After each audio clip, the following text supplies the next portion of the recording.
But to talk completely, fully about Leviathan, I have to talk a little bit about Uglies, which I'm sure will not sadden you too much. Have any of you read Uglies? Have any of you heard the story about how I got the idea for Uglies? One, two, three. It's in Bubbly to Bogus. I'll tell it very quickly. Because we're in LA especially, I had a friend in New York who, and he was like a real total New Yorker, wouldn't leave Manhattan for years at a time, didn't have a driver's license, and one day he learned from his work that he had to go to Los Angeles for work, forever. And he was saddened, and we had to tease him about this and tell him he would soon be a Los Angelino and have a convertible and all that stuff. So he came out here, and his way of dealing with it was to write these sort of ethnographic analysis of the strange folkways of the Los Angelinos back to us in these long email forms. So one of them was about the first time that he went to the dentist. So he goes to the dentist, and it's this Hollywood dentist.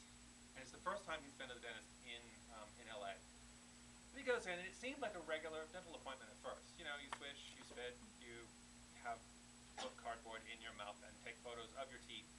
But then at the end, his dentist sort of leaned forward to him and said, "Mr. Sams, I think I need to see you in my office afterward."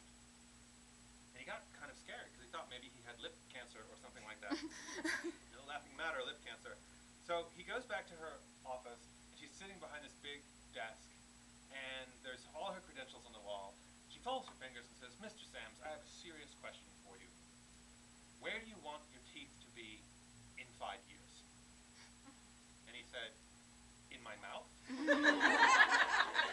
And she said, "Yes, very amusing, Mr. Sams, but seriously, I think we need a 5-year plan for your teeth."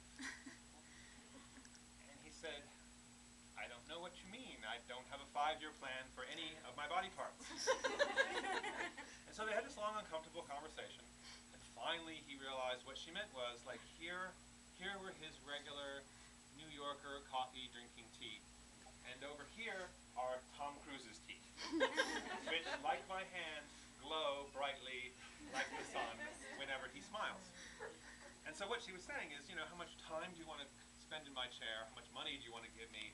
How much pain do you want to endure over the next 5 years to get what percentage of the way from your teeth to Tom Cruise's teeth? And he said, "I'll get back to you on that."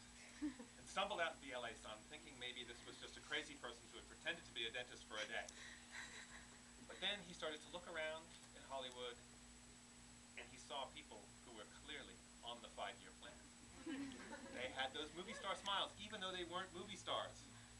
And he began to, wonder if some of them were on the 5-year plan. Some of them clearly had like more teeth than Tom Cruise, so they were on the 10-year plan or something. So he wrote this up in an email and sent it back to us. We all made lots of fun of it. But then I thought it would be cool to